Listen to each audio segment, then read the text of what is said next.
Bonjour à toutes et à tous, c'est Hassan, le pro de l'IMO. Je fais une vidéo pour vous parler de quelque chose qui est très important, c'est de ne pas confondre l'émotionnel avec le rationnel lorsqu'on fait un investissement immobilier. Et j'aime en discuter avec mes élèves en coaching, c'est-à-dire de bien dissocier ces deux choses et ne pas se laisser embarquer avec un raisonnement autre que, si on peut dire, une calculatrice dans la tête lorsque l'on fait un investissement immobilier. Il ne faut pas que des sentiments d'émotion viennent prendre le pas sur un achat réfléchi lorsque l'on fait un investissement immobilier.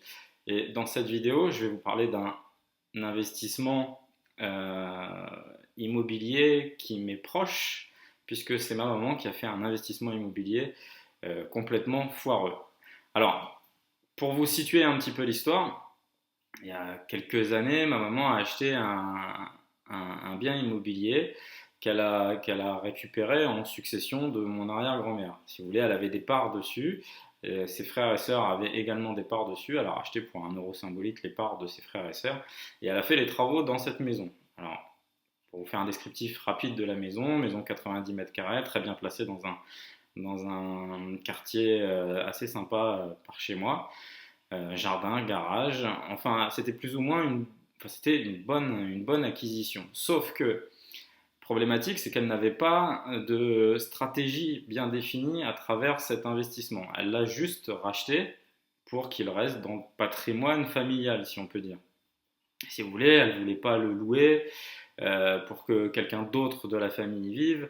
Elle ne voulait pas le vendre et elle ne voulait pas non plus y habiter. Voilà, donc finalement, c'était un achat euh, un peu, entre guillemets, un peu foireux, puisqu'il n'y avait pas vraiment de stratégie au départ. Et la problématique qui s'est enchaînée derrière ça, c'est que ma maman a eu des aléas de vie qui fait qu'elle s'est retrouvée un peu en difficulté financière.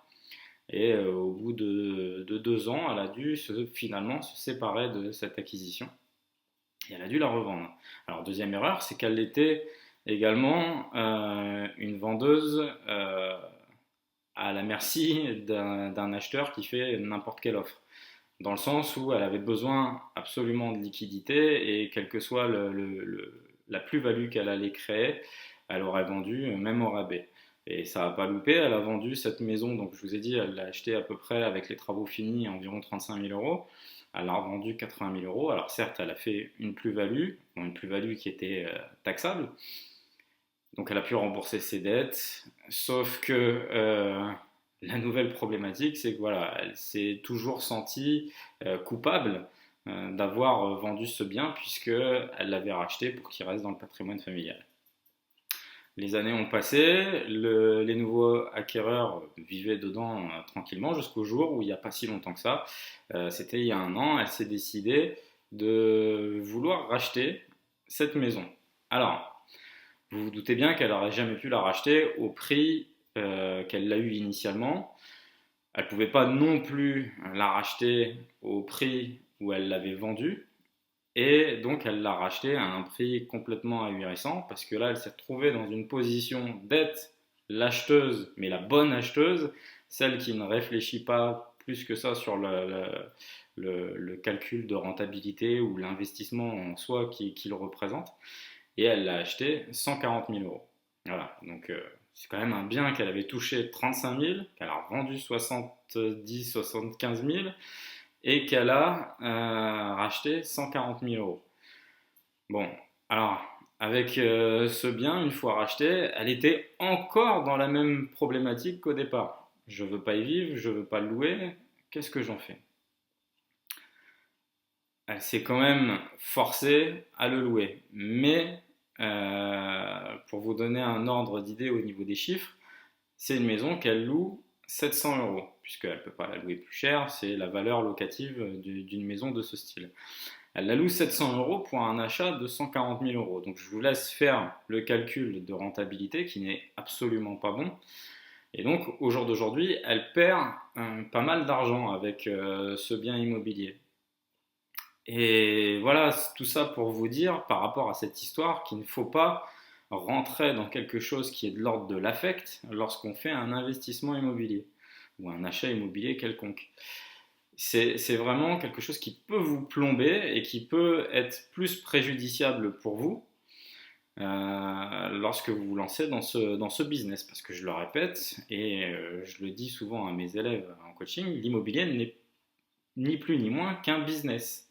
Et il faut vraiment se détacher complètement, ce n'est que de la pierre, ce n'est ni plus ni moins qu'un un rapport avec l'argent, tout simplement. Il faut pas rentrer dans ce sentiment émotionnel qui vous fait faire parfois un peu n'importe quoi.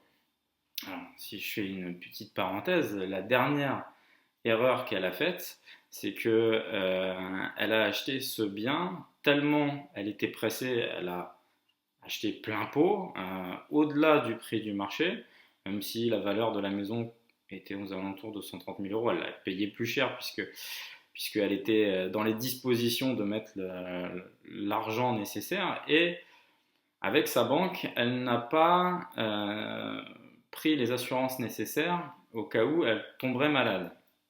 C'est-à-dire que voilà, elle était tellement pressée, elle a fait tout et n'importe quoi avec la banque et elle n'a pas eu l'assurance nécessaire au cas où elle tomberait malade. Problématique, c'est qu'au jour d'aujourd'hui, ma mère est malade et elle doit continuer à payer son crédit.